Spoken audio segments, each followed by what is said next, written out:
whenever they had to catch a bus, and the buses were always crowded, they would be standing there, chanting his name and praying to him.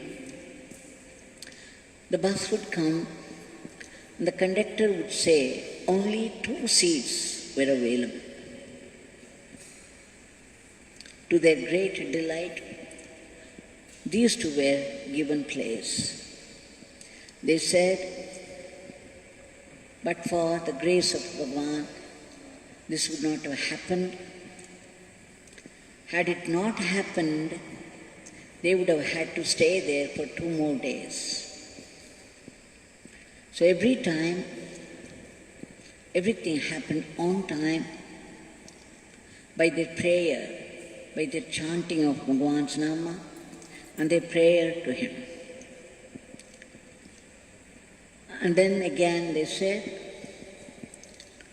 we had given ticket, we had given money for reservation to get back to Chennai from Delhi in the month of the end of May to the beginning of June. We had no idea if there was a through train. We thought we had to catch this train and that train. But surprisingly, there was one train, we did not know about it, all by Bhagwan's grace, we were chanting his name. And the one we gave the money for reservation had booked for both of us on that particular train without our having to tell them. Everything happened so perfectly. And then they finally described how they climbed the upslope. In those days, Badrikashram, Badrinath temple, people had to walk about 14 kilometers or so, or probably more. These people had said 20 kilometers. It could have been any way. And they said, as they were climbing up, it was very strenuous, and they got breathless and tired. And it took them nearly 3 days to walk all those distances. At one point, they got so tired and they hated the smell of the forest. And it was raining most of the time. They were very upset and disappointed. And then it struck them to pray to Bhagwan. So they were praying desperately, saying, Yogi Ramsuratkumar, we don't mind dying, but please take us to Badrinath temple first, and after that, let anything happen to us. But now, please reach us to the temple. They say that dramatically, things began to change from then on. They felt a fresh bout of energy, and somehow there was enough energy to walk up to Badrinath temple. And then to the great delight and excitement, as soon as they reached Badrinath, they were thanking Bhagwan very happily that they had arrived at last. Suddenly they felt energy filling up their body. Such tremendous energy and freshness that these people exclaimed when they returned, it took only 3 hours. Such was the energy and freshness that they got. They said the trip would not have been possible at all but for his gift of grace. the gift of his Nama. So everybody was silently listening to that, and all appreciative smiles all around. But Bhagwan would not say anything. In fact, he would not even admit to any helping them. All that you said, don't you see, it is all my Father's grace, my Father's leela. This beggar knows nothing about it. Now you people can go.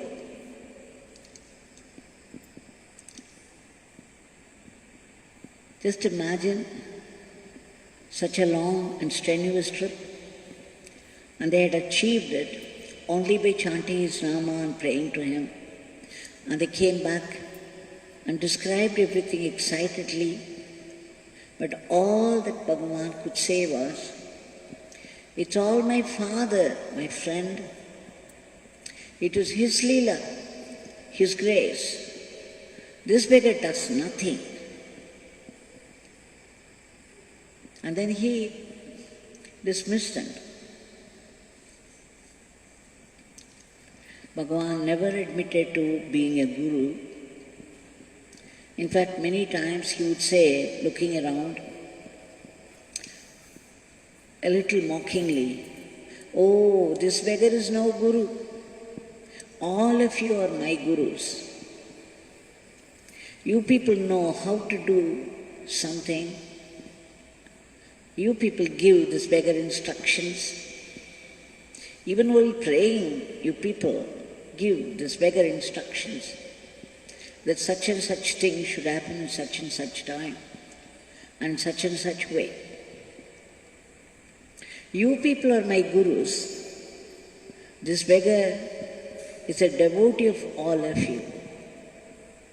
Of course, we knew what he meant. Always conditions and conditions with prayers. Just think about it when we pray for a certain thing, especially within a certain time. We not only pray, we instruct Bhagwan how he should do it.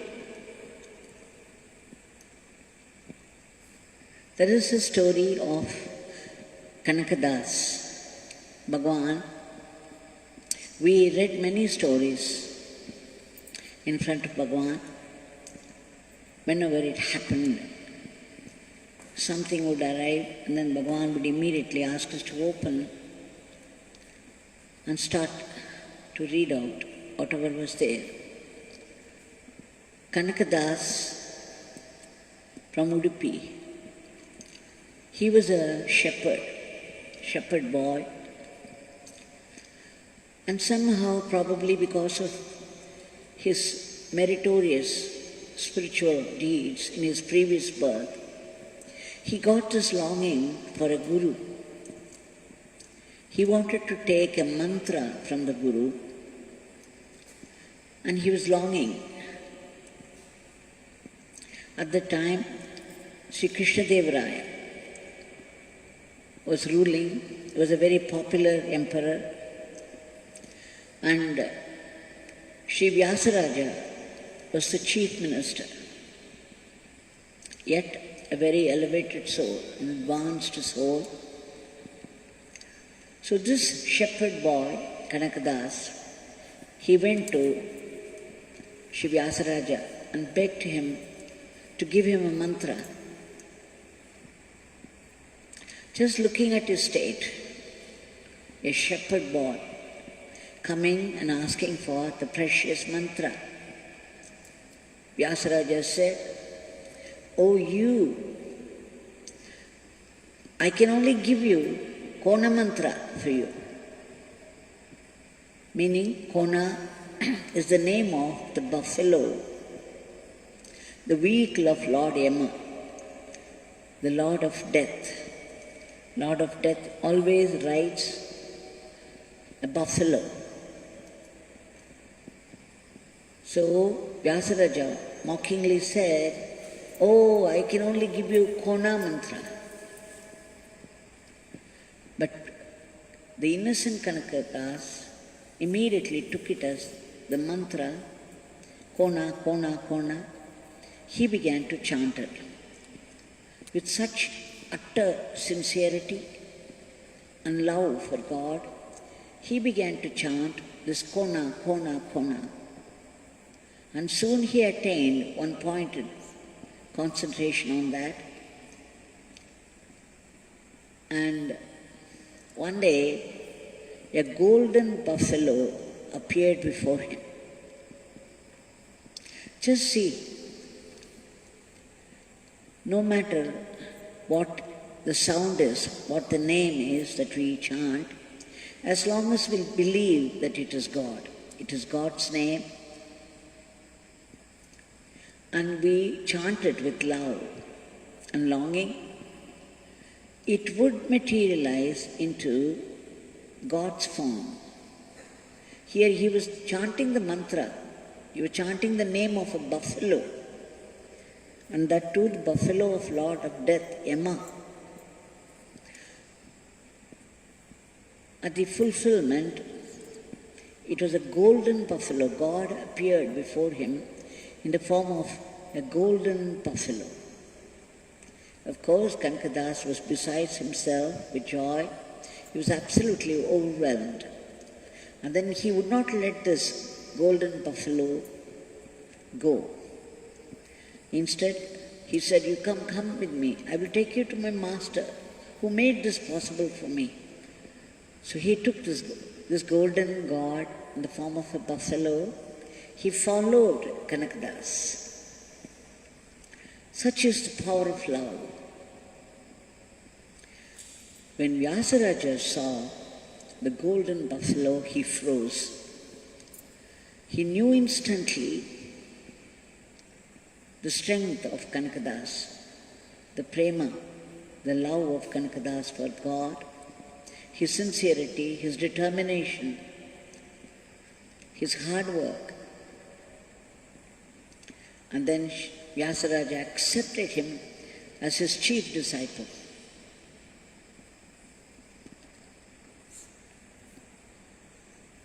One day, when the fellow students, they were a little jealous of Kanakadas because the master showed very special love towards him. So they were asking, "Oh, you have achieved it. You have attained God. How long will it take for us? When will we get God like you do?" Then Kanakadas said, "When I am gone, you will get it. You will all get it when I am gone." Immediately they thought Kanakadas was very arrogant to make such a statement. How dare he say such a thing? They went and complained to their master that Kanakadas was very arrogant and he made an arrogant statement. Then Vyasaraja looked at him with a smile and said, "Explain to them." And then Kanakadas said, "When I, the ego self, the false self is gone, the identity with the body is gone, then there is only God. This is what I meant when I am this body. This feeling is gone, then you all will attain God." Such was the greatness of a shepherd boy who had no background at all, who did not know anything, any ritual. He did not study any book, just this longing for God, longing for a guru. And even when the mantra was given to him, it was such a mantra, Konaa. He did not think it was any less mantra. It had come from the mouth of the Guru. That was enough. And to him it was God. I remember in Mataji Krishnabai's life also, Siddharuda Swamiji, somebody went and asked him, and he said angrily, okay, you say Ulakkai. I think it is the pestle made of stone.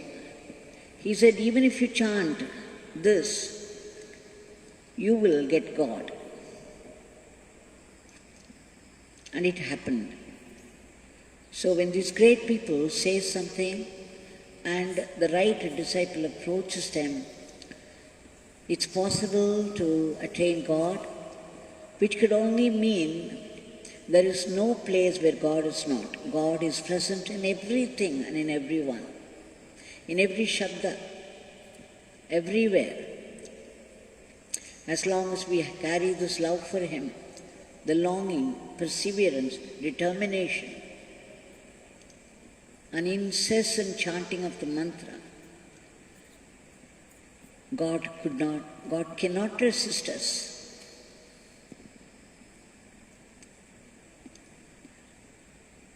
Now we shall come back to Sannidhi Street House, where Bhagwan, after he dismissed those people, he welcomed, he turned to Jayaraman, he sent everybody away, and then said, Jayarama, this beggar wants to sleep, and he wants to sleep undisturbed. Now that Jayarama has come, this is a great help to this beggar. And then he said, let's go.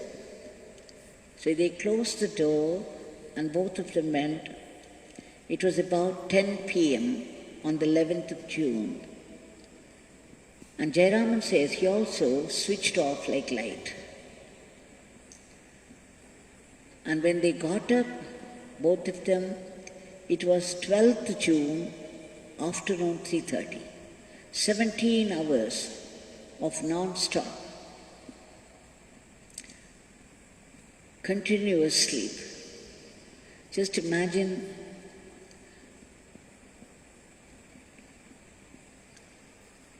what can we imagine, what can we say about Bhagwan? How much he should have been tired from all that work and sleeplessness, that he needed 17 hours of sleep, and what was more, he put the other man also to sleep, so that his sleep was totally undisturbed. He said, after a long time, this beggar had slept like this, thanks to Jayarama. And then, Shri Jayaraman reports, after that they had something to eat, then Bhagwan started to smoke. He smoked 17 cigarettes. And after that one cigarette, half of it, 17 and a half. The number of hours he slept, 17 and a half. 10 p.m. the previous day, the next day, 3:30 p.m. When he got up, 17 and a half. And then he smoked 17 and a half cigarettes. We do not know what the secret is on the number. If you remember, after he shifted from Punnai Maram, from the Punnai tree to the Sannidhi Street House, he lived in the Sannidhi Street House for nearly 17 and a half years. When he landed in 1959 in Tiruvannamalai, until the time he shifted to Sannidhi Street, if you calculate, it was about 17 and a half years. 17 and a half years in the roads, in the streets of Tiruvannamalai, 17 and a half years in Sannidhi Street House, and then in Sudama it was 7 years. The 7 was involved in all these calculations. Very curious, 7 was his favorite number. There are many subtleties like this. In fact, when Mr. Will had gone into deep meditation at the instruction of Bhagwan, Bhagwan called out, "Hey, Mr. Will, please come out. Good tea is available only here, not there. Come out." He made a joke and he kept on calling him. But Mr. Will was completely lost to the outside world. He was deep in meditation by the grace of Bhagwan, and Bhagwan was trying to bring him out. And finally, he pronounced some numbers.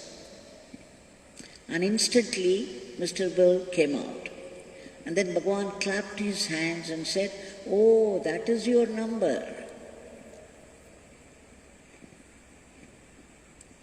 I shall leave all this to you to imagine whatever you like, whatever you make of it. These are some of the glimpses that we are getting,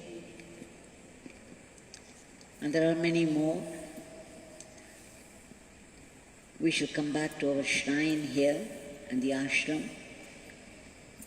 This Bhagwan is here right in front of us with all his power and subtleties and a constant flow of grace from his hand. We understand from the story of the two people who went to Badrinath. After that, when we people went, it was much easier because the bus could take us right up to Badrinath temple. But in the late 70s and early 80s, it was still a walk of some 50 to 20 kilometers on the rough terrain. So when they came to the point that they could not take one more step, and if they did, they would die, and they prayed, and that's when they chanted his name and prayed. And then they were given a new lease on life. I remember another incident when I had gone to see Bhagwan Sannidhi Street. When Bhagwan was seated there, there was a withered rose by his side. Looking at it, I was thinking that it's like me. I have come to Bhagwan so late in life, only at the age of 34, and I'm already withered. Soon after, of course, I didn't say anything out at all. This was my thought, and it was a passing thought. But immediately his hand reached out to the rose. He took it in his hand. He kept on smelling it for some time. And when he left me, he said, "This beggar leaves you." When I was about to reach for the gate, he said, "Devaki, come here." And then he dropped that rose into my hands. The surprise of surprises, it was a fresh flower. He breathed freshness into that flower. He gave a new lease of life. So let us remember this all the time. When we reach a point of tiredness, disappointment, utter hopelessness, and the mind refuses to go 1 minute ahead, that all that we have to do is call out his name and pray to him, and then you find a new life, new freshness from our Savior. Bhagwan, now many of us have come to this state, 1 year of this coronavirus, disastrous, with disastrous results, and people are completely